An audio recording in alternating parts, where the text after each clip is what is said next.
whakarongo ki te tangi a te korimako. Kōrero flowing out the hook of force. Kaupapa relevant, kaupapa out of bounds, kaupapa exigent, kaupapa paramount. Nā kona whakapiri mai ki te kaupapa tino whakahira hira whakarongo pi kari kari mai. Hare hare mai, o Taringa hare hare mai. We gotta gather up close everybody. Gather up close everybody. Kani move that body. Kani move that body. Tēnā rawa atu koutou e ngā taringa o te ao. Ko hoki mai ki tā tātou punua pāho. Ara, ko taringa e whakapāho atu nei i te wānanga o te aroa. Ara, i raro i ngā manaakitanga o tēnei whare e noho nei mātou. Ara, ko te ipurau. Anei a taringa e mi atu nei. Kia ora everybody, kia ora e te whānau. Welcome back. Anei anō māua.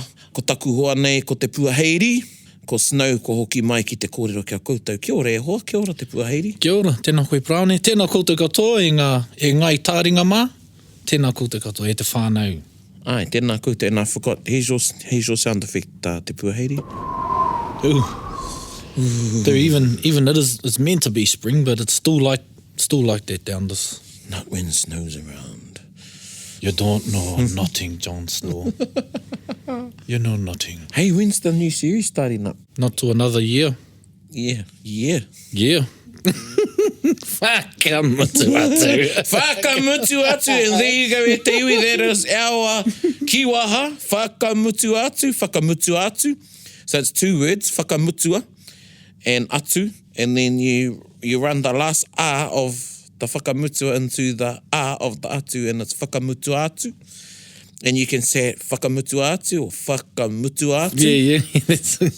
And it pretty much means stop it. Cut it out. Cut it out. That's enough. Get out of town. Yep.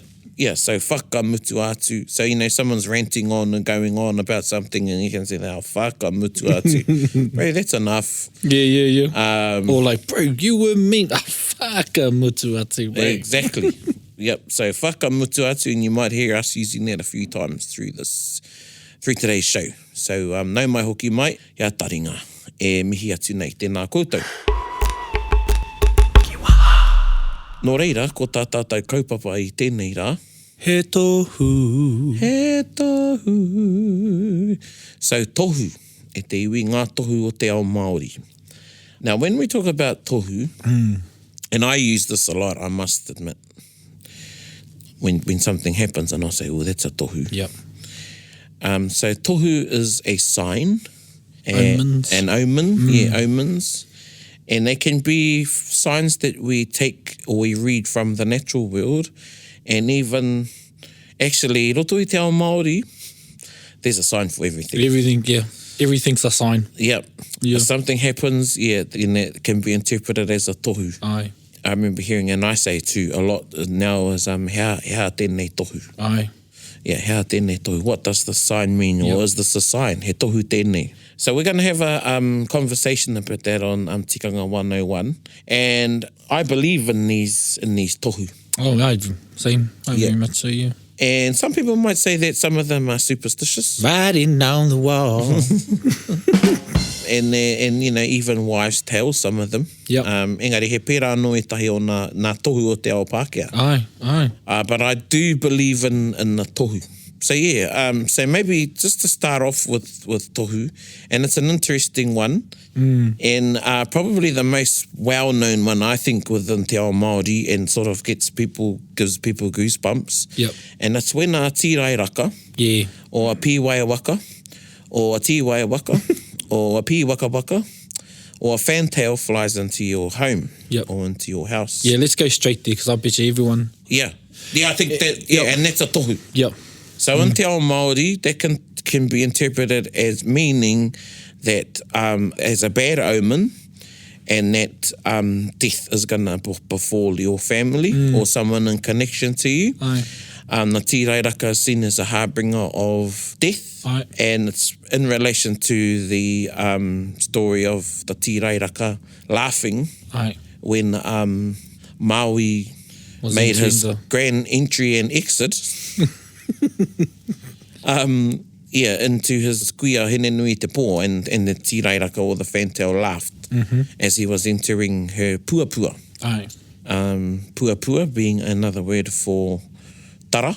Aye. Tara being another word for teke. Yep. And as we mentioned the tirairaka and whakaniko, was it? I was just about to pull the whakamutu atu on you because I didn't know where you were going to go. I didn't want to use the teeth. So anyway, so the tirairaka is seen, and when a tirairaka flies into a house, can be seen as a bad tohu. Pewhia o whakaro ki tērā kōrero e ho? Yeah, I think I've been told of the way in which a tirairaka enters a house determines on what type of message it is harbouring. Tēnā koe. Yeah, whether it hops in or whether it flies in. I've been told that when a tirairaka enters your house through a window and flies about and doesn't go anywhere lower than your head, then it's a manifestation of a tupuna of loved one coming to Kia ora. visit. And then another time when they hop on in without flying into you, they are bringing a message of death. And a lot of times I think tohu are things that you recognise in hindsight and then you know afterwards. So I want to talk about one very uncanny, and I've never had this happen to me again, very uncanny tohu that was brought to me by two tiwai waka, two fantails when I was down Hastings at school, and I was in our wharekai and I was getting ready for dinner, and these two tiwai waka followed me and they just hopped amongst my feet. They didn't leave the ground, they just hopped along, and there were two, and they were zigzagging in front of me and turning back to me, and I'd keep walking and they're zigzagging in front of me, and then someone said, oh, you've got a call. Someone, your mother's rung for you, so we had to go, this is my kura, so I went to the place where you get a... Which kura was this? This is down at Te Aute. Oh, yeah. Yeah, and so, I got told I have to go to the area where the phone is. I thought you were tipini. I did my 7th form down there. Oh, wow. Yeah. Okay, sorry, continue. Whakatangata kia kaha. Anyway, yeah. And so these two fantail followed me all the way. They didn't fly. They hopped around my feet all the way till I got to the phone. And my mother said, oh, do you want to come home? Our uncle Piripi Cope, ngā whakaro ki aia. Oh, whaia. Piripi Cope has passed away, and I said, you'd never believe what's happened. And that was the last time that ever happened to me. So that was my experience with a tohu from these tiwai waka, and they didn't fly away. They just hopped around my feet the whole time. So yeah. Tēnā koe, I didn't know that Piripi was your uncle. Oh yeah. And just talking about Piripi Cope, and those of you that don't know Piripi, you might know one of his compositions. Ngā puawai. Ngā puawai o ngā pui. Whakarongo mai ki te reo e tangi nei. E ringi mai ana, mai aku ka mō, ngā roi mata e. So that he composed that, the late Piripi Cope. And actually that gives me a bit of a time of what time that was when he was still at school, because I remember when he passed away. Yeah, last year. Whakamutu atu. I didn't really hear... Well, I learnt it from other people, to be honest, about the tirairaka. One of the tohu that I was taught was bumblebees. Kia ora. The bumblebees, not a bee, but it had to be a bumblebee. Aye. And same sort of thing. But this was, my mother told me when I got home, and my auntie happened to be back. Yeah, same thing. It was two bumblebees. Oh, kia ora. That came and taught by my auntie. It's when a bumblebee comes and hangs around your face and just keeps going, crosses your face like this. Yep. So if you can't, you can't see me. Go do it again so they can see. So I've got my finger in front of my face here too, and I'm like going across my face. Like this.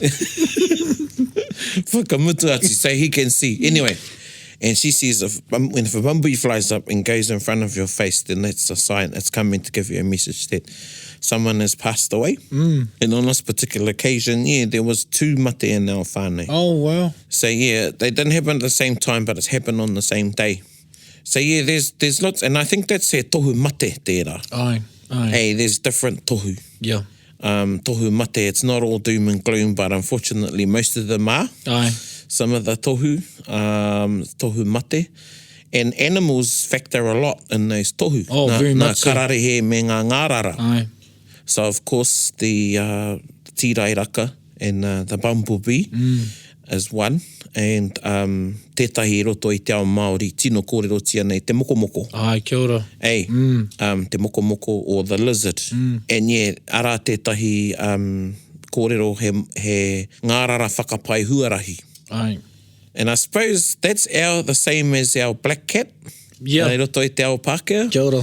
If a mokomoko is in front of you, or a lizard, then it's telling you not to go that way, or it's giving you a warning. Yeah.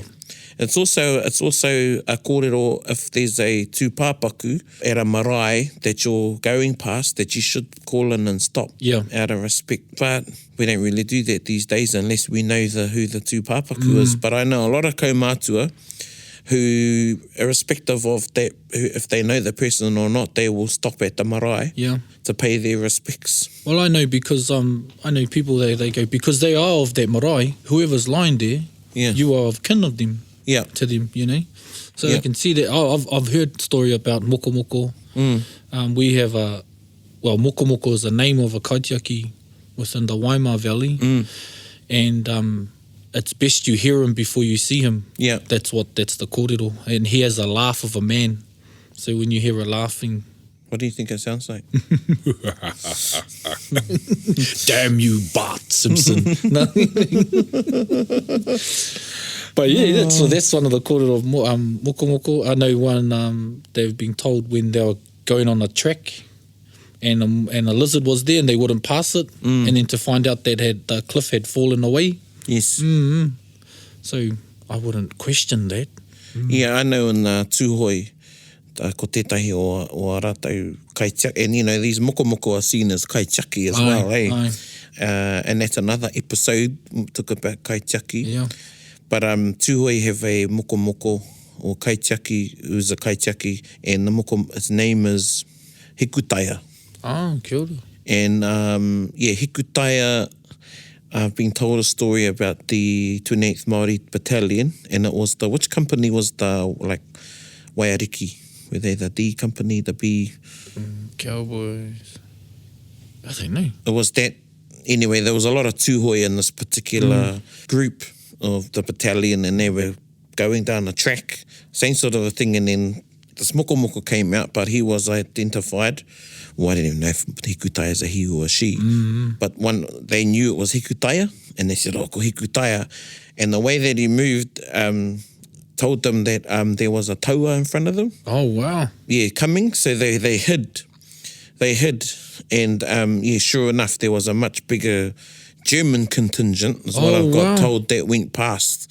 So this is them... Yeah. Kei tā wāhi rātou. Yes, this is while they were this was overseas, so while they were over at war, the Hikutaia came out, and they are, I think Hikutaia has some specific markings, and that's why they knew it was Hikutaia. So, that's a tohu ora. Well, e tohu mate kei te haere, but he tohu ora hoki i roto. So, koe nā no tētai. But they tohu for mokomoko, they seem very far and few between these days, eh? Yeah. Well, the last, and I thought it was a good tohu, was we had some of our whanaunga from Turtle Island, aka America. Some of our indigenous whanaunga from over there, and we took them to some of our wāhi tapu here, and we stopped at Rangiriri, and we went up and had our mihi there, and they got to walk the battle side of Rangiriri. And when we came back down, they said, we'd like to have a ceremonial pipe after, as a pure. And I said, kei te pai, we'll do it when we get out of the pā. As we were coming down the track, these mokomoko came running out. Oh, wow. Yeah. We got a little, I ahua tumeke mātai, we were a bit startled, but I pai, and then they said, and they picked up straight away, and they said, what's that tohu? Well, not tohu. And I said, I think it's a good tohu. I think ko nā tūpuna e hara mai ana ki te kōrero. Kia ora. Yeah. So that's the only time I've had an instance with a mokomoko. So those are some of the signs of the natural environment and our ngā kararehe, the animals. We can get into talking about tuna. Yeah. And, I've been taught if you go eeling and you see the tuna and they're in a big ball, Ai. you know, e hara tērā I te tohu pai. Oh, true.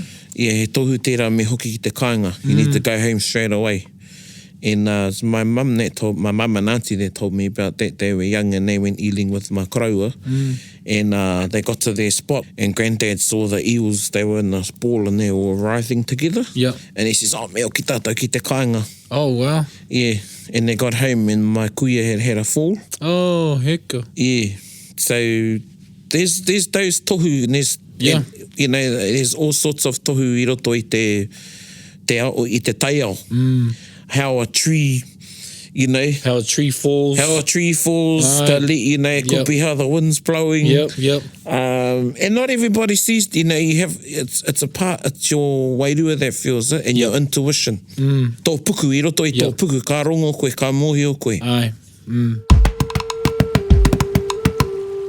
We went over to Hawaii with Matapuninga, and we went between Maui and Kaho'olawe. And at that time of the year, the whales are running, the tohora. Wow. Well, we read that as a good tohu for us. Yeah. You know, wow, you know, there was one part there, one was maybe 5 meters away from us. Yep. And then there was a pod. Wow. And I te whakamiharo atu mata, we were buzzing out. Yeah. But the Hawaiians are like, you know, because they see them all the time. But we read that as a good tohu for us. Aye. You know, and but they did say, oh, there was a big pod, and then in the mornings we'd hear the kohola or the tohora. Oh, yeah. Yeah, beating the waves with their tails. Wow. With So their flukes. yeah, I can see, you know, being that close to the tohora, I can see how our tupuna would have felt when they're out on the moana. Yeah. And they'd see these beautiful creatures, Yeah, big man. tohora come up, you know, and they followed a lot of our waka, eh? Oh, yep. You know, from Hawaii, and they became the kaitiaki Aye. and even taniwha, Aye. Yep. you know, for our tupuna. Tika. So those are the tohu, some of the tohu I roto I te ao te kararehe taino ki ngā kuri. Aye. Kuri. Ki ngā kuri. Pai te kuri me te ngeru, Aye. ahakoa kārehe ngeru I roto I te ao Māori, but animals have that other instinct. Aye. And tētahi kōrero I rongo rā au, when a dog is having a moe, and then you see them start, you know, flinching or they're having a dream, he tohu tērā ko tata te ao wairua. Oh, true. Yeah, that there's some wairua that are in the room Aye. with you.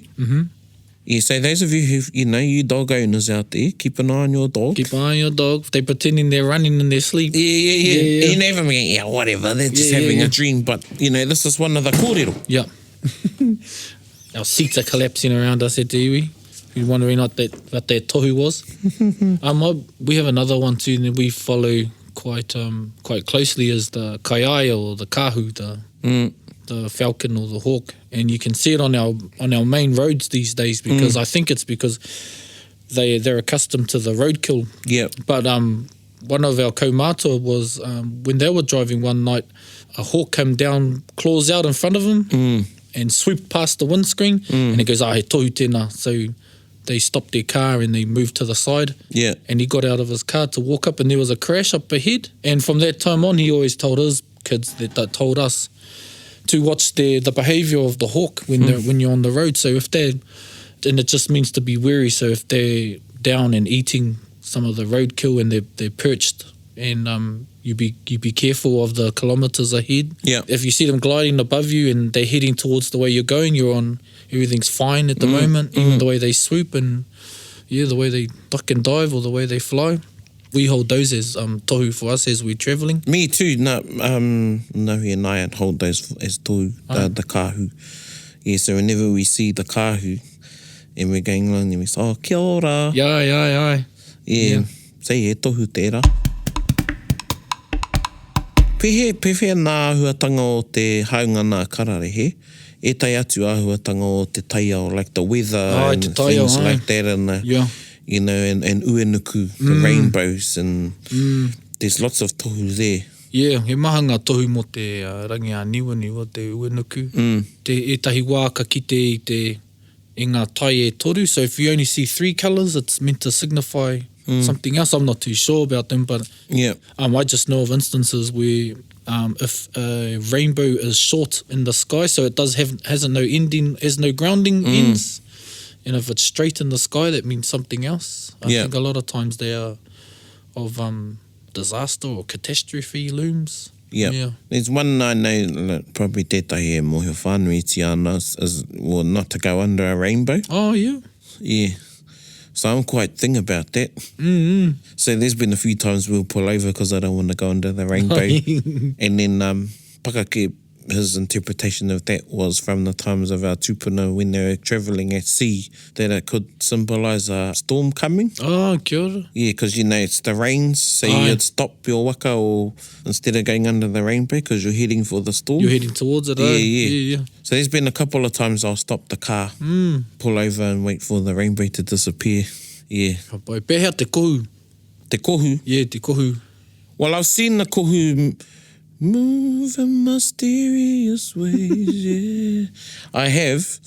Our taniwha i roto i tō mātou awa, i Tikanga. He nui nā ahuatanga o tērā taniwha. And his name is Peketahi. Ai, kia ora.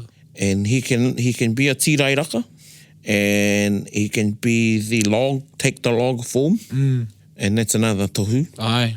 I mean, come on, if you see a log going upstream. Upstream, yeah. And then his other form is the kohu.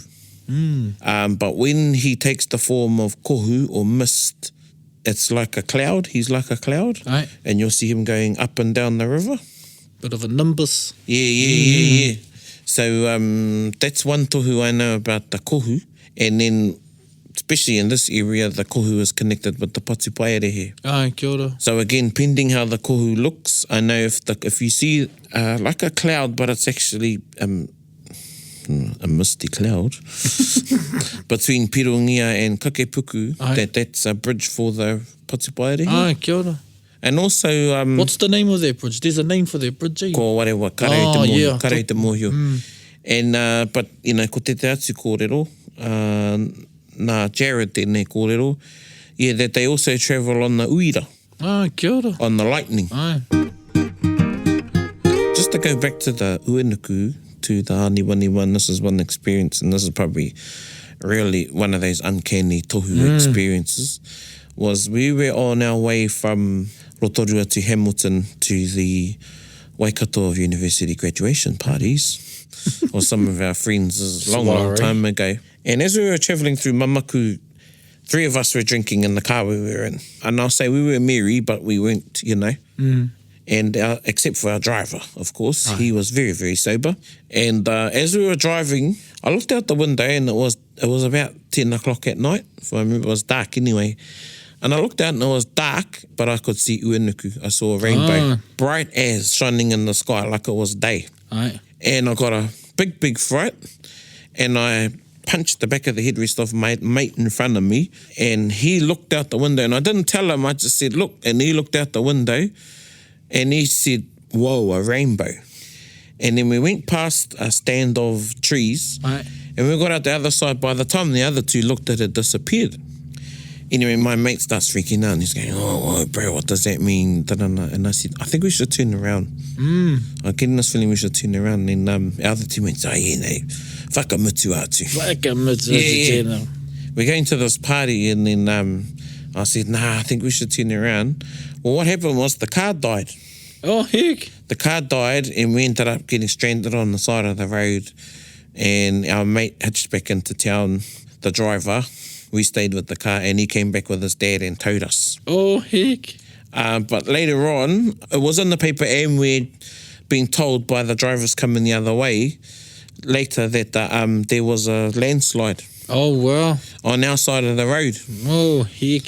So, you know, uenuku was, or whoever was trying to tell us, you know, turn around. Yep. So that's one thing I've learned. If you see a rainbow at night, turn around. Yep. And then even, you know, some of the tohu at night time, like you've got the te kura haupō, which is the halo around the moon. Ai. He tohu anō tērā. He nui ngā tohu. Nui ngā tohu. Ko te mea nui me pēhea koe te pānui. Well, when is the twitch a twitch and when isn't? Because that's another tohu. That's another tohu, Is te tamaki. Ai. Or te hūkiki. So if you're twitching, that's meant to be a tohu. One I've heard, another one, is when, you know, it can be quite warm and then your nose gets cold. Just the top of your nose. Yep. That's a tohu. Oh, That the wairu are close. Yep. Chair. That's mean. The other thing too is like how I was saying, hindsight is 2020, because like what made you look that way? Yeah. Hey, you know, when you're showing something, when you're showing tohu, you can't explain why you decided to look out the window or why did you decide to notice something in the sky. Koina. So those are tohu from the start, a tohu to read a tohu. Yeah. Another uncanny one, this is an old story of my grandmother and her cousin, and he tangata pānui tai au pānui tangaroa. And they were out in the Bay of Islands fishing, and they go beyond the deeper parts. But it was a very clear day, and he just turned the boat around and he said, we're off, we're heading back. And she goes, what are you on about? There's nothing wrong, there's nothing wrong. And as soon as they got into the bay, a massive storm just swamped them. Yeah. And they had just got into the bay where it's safe. And so, and he goes, nā he kura haupō tēnā. There was a halo around the sun. And he just turned around, my nan reckons, yep, that old man, he knows a thing or two. Because she doesn't, quite believe in that stuff. Yeah. But yeah, man, one of those big things, if you were with the wrong people, you would have been swamped in that storm. Yeah. So I think some of those ones of the environment that they were natural signs. And they've become, because we're so, disconnected from that world now, that they seem pretty much supernatural to us. Yeah. And then there are the tohu that I think are quite supernatural. Yep. I put a post up a few weeks ago when I said, know the tohu and follow them. Yep. So sometimes some things can happen, in a sequence, it's not a coincidence. Yeah. Yep. That those things have happened. Yep. So true. So true. All in one day or all at the same time. Yep. And, you're able to put them all together and take a read from them. Aye. So, yeah. And, going back on our time with matariki, he tohu tērā. Aye. He tohu anō tērā. Aye. A matariki me o na whetū. And how we would read matariki. And I know some of the other whetū too we would look to. Aye, tika. Kare mutu I reira nā tohu. Aye. I roto matariki. Yeah. Ara noa atu ngā whetū I te rangi no reira. Yeah, tika. Aye, koina. Other ones I've read about is singing a song. Is he kupu mo tēnā? Well, ko wari au te kupu mo taua tohu. A person singing, when you involuntarily start singing a song in the middle of the night, it's to say that something is... Oh, you do that sometimes? I do it too much. Yeah, well, those are all pērā, talking to yourself. Yep. He tohu. Yep. Te moi nanu. Moi nanu, he tohu. Aye. Yeah, that's hara tērā te tohu pai. Aye. Talking in your sleep. Is one. Just before, Mokena was saying how there was this sound in the karanga. Aye. When they went together, ko te irirangi tērā. Irirangi, aye. And we had it in our waiata. Aye. I thought it was one person. I thought, man, who is that singing? But it just happened to be how the different notes in that mōtetea, they created another voice, almost. Aye. Well, it did. It was like there was another voice. Yep. And, that's a tohu as well. Aye. And even in those things that happen in waiata. Aye. A whati or anything that happens on the marae is interpreted as a tohu. As a tohu, yep. Kei te maharake au tētahi pōwhiri. And it was a prominent, actually it was the late John Ture, no roto o Tūhoi. And he was doing a whai kōrero. This was on te Pākira I Rotorua, te maraeonga o Tūhaurangi Ngāti Wāhiao. And I remember him doing this whai kōrero. And he went to tap his toko on the marae.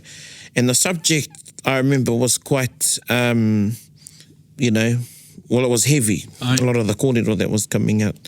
And as he went to sort of tap his toko on the ground, it snapped in half. Oh, wow. Yeah, and he started singing to it, Tahura kaue, taura wa ki te whare. Anyway, everyone had a bit of a chuckle, but I know everybody was thinking, ooh, hea tērā tohu. He tohu. Yeah.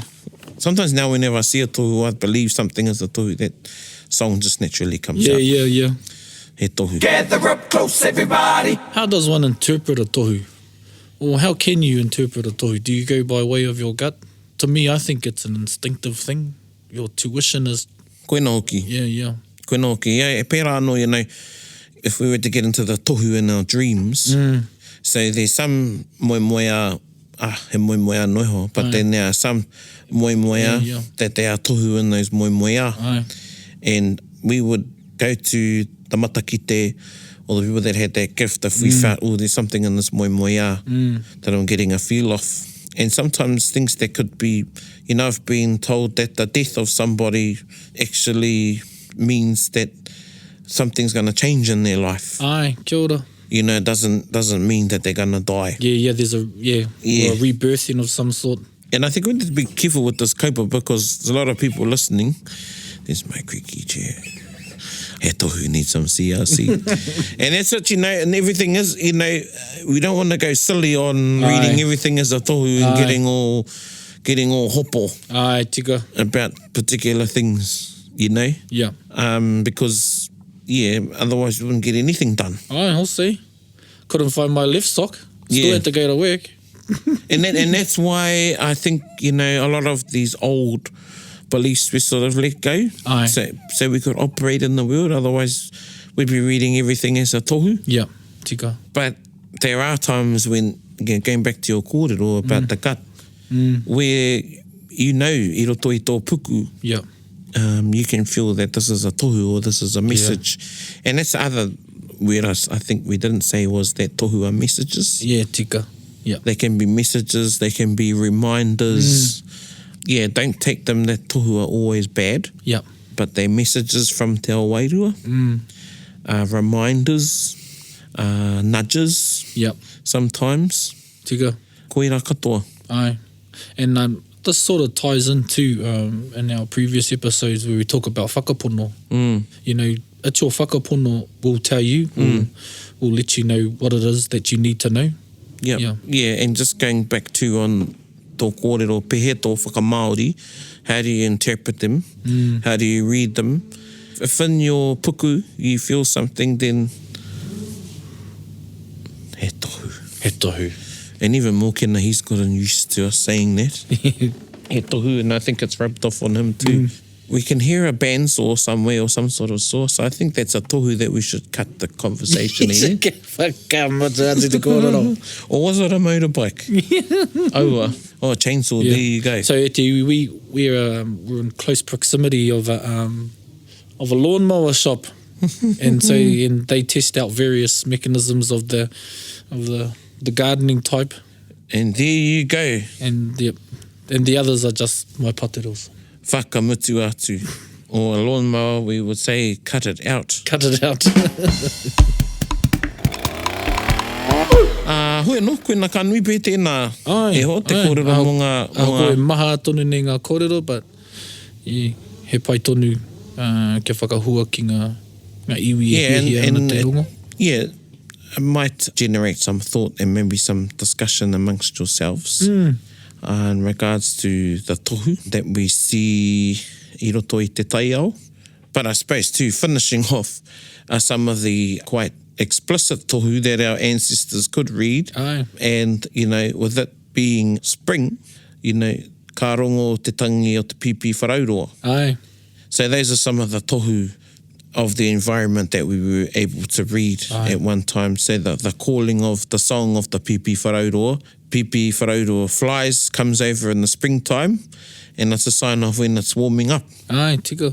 The thing is today that not everybody knows what the pipi wharauroa sounds like. Or looks like.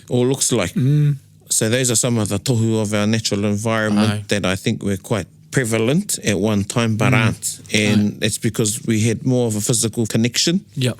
And the same with the tohu of Te Awairu, we had more of a spiritual connection to those tohu, that we were able to read them and we were conscious of them and we were able to comprehend what they meant. Aye. Neha. Very in tuned. Koena hoki. Nō reira, e te iwi koenei ngā kōrero mō ngā tohu, te Māori, and there was actually plenty of stories we could have told. Yeah. about different happenings o ngā tohu. But yeah, hei konei mo tēnei wā ki tēnā kaupapa.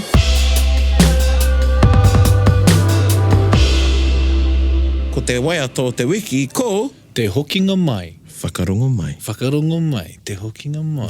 Mai, mai, mai. Mai, mai, mai.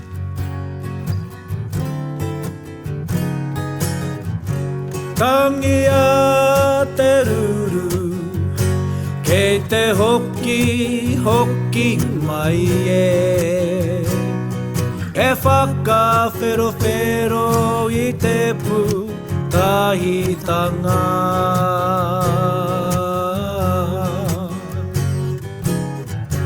Nāku nei ra koe, I tuku kia haere.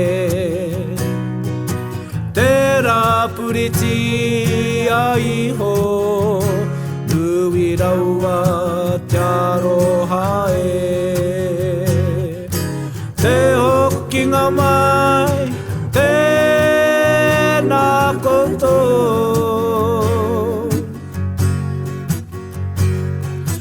Tangi ana te ngakau I te aroha. Tūtonura te mana te ihi o ngā tupuna kua wehe atura. Mauri a mai, te mauri tangata.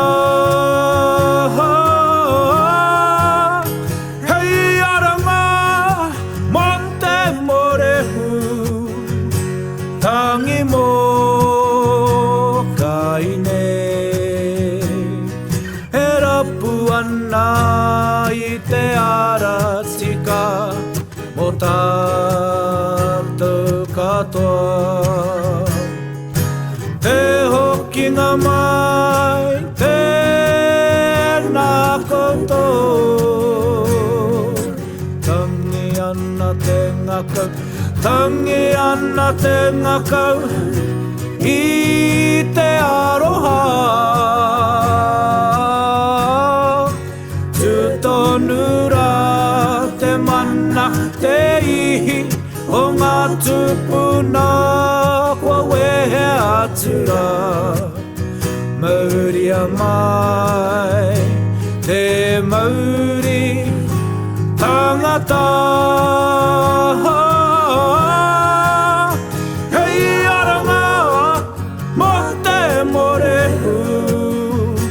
Tangi mo kaine, e rapu ana I te ara tika mo tātou katoa. Te hokinga mai, te hokinga mai, tūtangata tonu. Well, there you go. It's one of our old-time favourites. Well, it is. I still like that song. And I still get the words wrong. Bit of a confession. I have good memories of that waiata, and you know, because one of my mates still has it on video somewhere, but now you can watch it on YouTube. Oh, yeah. Cool. Yeah, so made famous by Paki Paki School. Aye. Performed at the celebratory concert for the return of the taonga that went on the Te Māori tour around America. Yep. From 1983 or 84 to 85, I think Te 3 Māori to 5, was. I think. Yeah. Anyway, and Paki Paki School performed that, and the composer was Te Taite Kupa. Kia ora. And actually, the opening lines, and I'm not sure how much of this verse, but it's actually from a lament of Ngāti Manawa, Oh, kia ora. composed by Hare Hare. And the lament is Kaore te moke moke te tuohu nei e, that's still sung today. Aye. But mainly the first verse. The second verse is Tangi a te ruru. Oh, Kei te wow. hoki hoki mai ai. So he took those kupu from there, and if my memory is right, at the time one of the kaiako at Pakipaki School was Tom Higgins, and he was Ngāti Manawa. Oh, so I okay, think he had an input into the song. That's why that made it in there. Ai. And Pāmariu was the minita. Ai. Pāmariu no te hahi katorika. Ai. So he had some contribution too. The waiata as well. And is he of Ngāti Manawa as well? Pāmariu was Ngāti Tūwhareto, the late Pāmariu. Ai, kia ora. And the late Tom Higgins, to my knowledge, the Taite Kupa as well and alive. And it's actually through him I got the whakamārama, because I've tracked them down, because it's quite big to me knowing who composed the waiata. Oh, yeah. And, you know, nā whakapapai pāna ki the waiata. And it sings about ruru in the start. Ai. How do you ruru? Ruru or a mōpok. Mōpok, ai. And tangi a te ruru kei te hoki mai e whakawhero ana i te pūtahitanga. So the whakawhero, whakawhero is the call of the ruru, the sound that the ruru makes. And again, that's another tohu. Ai. E roto i te ao Māori.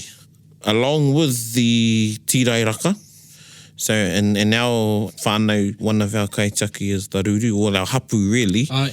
And his name is Aperehama. Aperehama, too. Aperehama. And yeah, there's times when he'll cry like a baby. Ai. And that means that, yeah, a baby is going to pass. Wow. Or he can sound like an old kaumātua. Wow. Cry like a kaumātua. Yeah.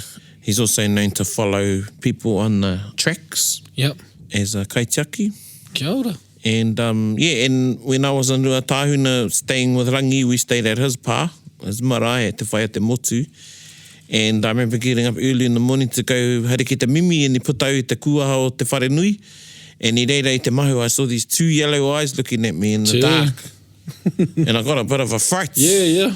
Actually, and then I had to sort of like squinting because I was still waking up. And then I saw it was a ruru. Mōpok, just sitting on the mahu staring at me. It wasn't startled or anything, he wouldn't move. And I straight away got this feeling that he was there to suss out who we were. Ai, kia ora. And we had gone up to open a whare e Ruatahuna. Ai. And i kia tau ki ai, says, tēnā koe koro. E haere mai nei mata i runga i te aroha ki te awhina i tō iwi. E haere mai nei runga i te whakaiti. So we've come here out of love to help your people, and we come in humility. And kaua e riri mai ki a mātou. Don't be angry at us. Yeah. And then he let out two sort of calls to me, and then he sort of turned around and he walked, didn't fly. He walked about maybe 3 or 4 steps and then he flew off. Che. Yeah, so I think that he was there for ngā tūpuna o te whārua o Ruatahuna. Ai. Yeah, so that was one of my encounters with a ruru. Ah, that's a cool one. Yeah, and I felt cool too. Yeah, well, I could imagine so. It was a bit, you know, I got a bit of a fright because it was about 3 in the morning. And that wharenui... Koira te haora. Ai, koira te haora. Ai. And that wharenui te whai te motu is piki whare tērā. It's big wharenui, and it was dark. Ai. And, you know, I didn't do the go back and hold my mimi to look at lights. I walked out, went to the toilet, and then come back. Yep. Yeah, so I felt good about that one. Yeah, nah, tika. That's why you had to go for mimi. Yeah, and there's lots of kōrero about the ruru, ne? Yeah. We have one in Rāwhiti in the Bay of Islands, our hapu Ngāti Kuta, their kaitiaki is called kōkō. Kōkō. Yeah, we call them kōkō. But my partner, who was from Motatau, Ngāti Hine, their kaitiaki is called namatahi. Now, they had quite the experience because they are not the type to go back to their marae very often. So this time they went back for te tangihanga o tō rātou kuia. And they, I believe, were visited by namatahi. Now, they were out in just like the bush, just like when it gets dark, it gets dark. You know, you can't see the light of the moon. Aye. But they saw these 2 yellow eyes up in the tree, and they looked at it, and it was namatahi, to my belief. And they looked back at my partner and her sister, and then namatahi flew into a tree and disappeared as if it was the door to that place that Harry Potter goes. The stop at the train station, and he just walked through the wall. Yeah, Platform that's 3.5. Platform 3.5. That's how they described it. Flew into a tree and it disappeared. Oh, like it flew into the tree, the trunk of the tree. To the trunk of the tree, and So that was namatahi. Namatahi. E nā koe. I actually like the sound of taruru. Same. Yeah. From afar. Yeah. And it's not actually, it's platform 9 3/4. 9 3/4. Yeah. There you go. Me tika te kōrero. Me tika te kōrero. Me whakarongo pi kari kari. So there you go e te iwi, te waiata o te wiki, te hokinga mai. And you can Google the kupu. And that was our last kōrero about tohu regarding taruru or the mōpō. Ai. And our kiwaha was whakamutu atu. Whakamutu atu. So me green anei māua ko te puaheiri e whakapāho atu nei. I konei te ipurau Taringa under the auspices of Te Wānanga o Aotearoa. E mihi atu nei kia koutou and look forward to having you back wherever that may be, in your car, or if you want to replay this one, go over any of the other episodes. And hey, just a big shout out to all the listeners around the world. We got our stats in, and we've seen we've got listeners in Germany, Cuba. Maybe we should put a tono in that we go and visit all those places. I think so. Yes, sounds very good to me. And we do a recording. All three of us go to Germany and do a recording from there because we've got a few listeners there. Yeah, tika. We do one there, do one on the Cuban beach. Yes. With a Cuban drink. Yes. Non-alcoholic. Non-alcoholic. There you go. Hoi anō. E mihana kia koutou, hei kona mai rā.